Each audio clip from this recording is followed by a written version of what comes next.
waa diyaaradda qaranka Uganda oo duulimaad toos ah kaga timid Kampala oo Muqdisho soo caga dhigatay markii ugu horeysay burburkii Soomaaliya kadib. Mas'uuliyiinka kala socotay dawladaha Soomaaliya iyo Uganda, AMISOM iyo wadamo kale ayaa ka qayb galay munaasabadda lagu soo dhaweynayay diyaaradda qaranka Uganda oo duulimaadyo toos ah ka bilowday Muqdisho. Diyaaraddan qaranka Uganda oo 18 sano kadib dhawaan dib u soo celiyeen shirkadaha diyaaradaha waddankaasi ayaa hadda ku biiraysa tartanka ganacsi ee garoonkan aadan cadde ku dhex maraya qaar ka mid ah shirkadaha gobolka Turkiga iyo Qatar. 4 maalin ayay isbuucii soo caga dhigan doontaa garoonka Muqdisho.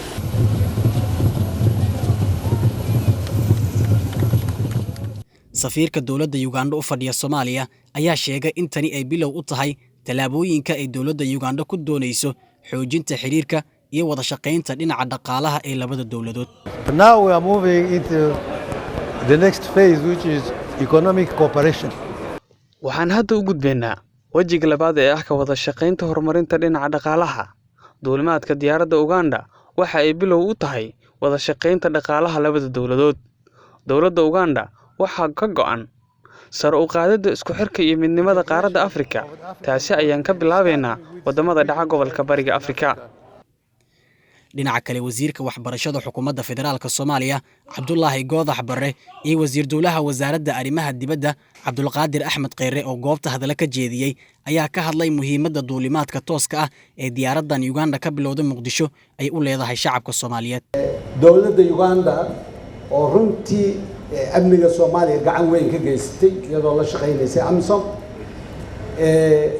in ay maanta qirayso in ay ku aamintay diyaaradeedii waliba diyaarado cusub ayadoo ah in ay Soomaaliya ka adeegto.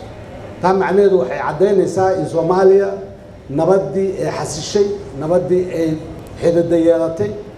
waxay kale maanta muhiim u tahay dhaqanka dheer ee dhaqaale ee siyaasadeed ee Soomaaliya iyo Uganda ka dhaxeeyeen in maanta uu runtii sii xoogaystay.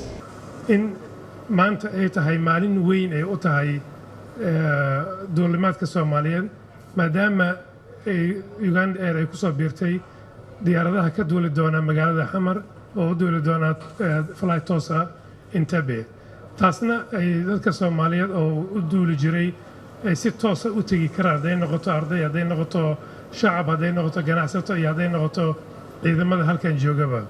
marka saas daraadeed waxaan u mahadcelinaynaa dawladda Uganda.